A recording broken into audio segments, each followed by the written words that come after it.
ದಕ್ಷಿಣ ಭಾರತದ ಪ್ರಸಿದ್ಧ ನಾಗಕ್ಷೇತ್ರ ಕುಕ್ಕೆ ಸುಬ್ರಹ್ಮಣ್ಯ ಹೊಸ ದಾಖಲೆ ಬರೆದಿದೆ.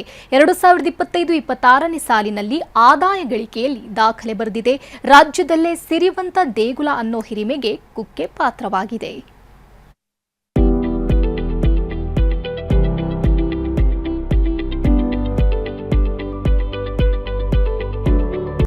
ಕುಕ್ಕೆ ಸುಬ್ರಹ್ಮಣ್ಯ ಕೋಟ್ಯಾಂತರ ಭಕ್ತರು ಪ್ರತಿ ವರ್ಷ ಭೇಟಿ ನೀಡುವ ಕ್ಷೇತ್ರ.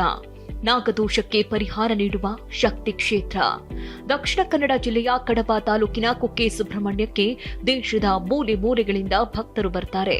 ಅದರಲ್ಲೂ ಶಕ್ತಿ ಯೋಜನೆ ಬಳಿಕ ಭಕ್ತರ ಸಂಖ್ಯೆ ಮತ್ತಷ್ಟು ಹೆಚ್ಚಾಗಿದೆ. ಮುಜರಾಯಿ ಇಲಾಖೆಯ ಅಧೀನದ ಕುಕ್ಕೆ ಕ್ಷೇತ್ರ ಆದಾಯದಲ್ಲೂ ದಾಖಲೆ ಬರೆದಿದೆ.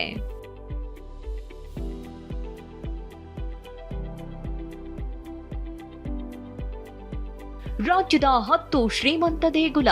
ಕುಕ್ಕೆ ಸುಬ್ರಹ್ಮಣ್ಯ ದೇಗುಲಕ್ಕೆ ಈ ವರ್ಷ 167 ಕೋಟಿ ಆದಾಯ ಬಂದಿದೆ. ರಾಜ್ಯದಲ್ಲೇ ಶ್ರೀಮಂತ ದೇಗುಲಗಳ ಪೈಕಿ ಮೊದಲ ಸ್ಥಾನ ಪಡೆದಿದೆ. ಇನ್ನು ಚಾಮರಾಜನಗರದ ಮಲೆ ಮಹದೇಶ್ವರ ದೇಗುಲಕ್ಕೆ 100 ಕೋಟಿ ಆದಾಯ ಬಂದಿದ್ದು 2ನೇ ಸ್ಥಾನ ಪಡೆದಿದೆ. ಕೊಲ್ಲೂರು ಮೂಕಾಂಬಿಕಾ ದೇಗುಲ 84 ಕೋಟಿ ಆದಾಯ ಗಳಿಸಿದ್ದು 3ನೇ ಸ್ಥಾನದಲ್ಲಿದೆ. ಮೈಸೂರಿನ ಚಾಮುಂಡಿ ಸನ್ನಿಧಿಗೆ ಈ ವರ್ಷ 80 ಕೋಟಿ ಆದಾಯ ದೊರೆತಿದ್ದು 4ನೇ ಸ್ಥಾನದಲ್ಲಿದೆ.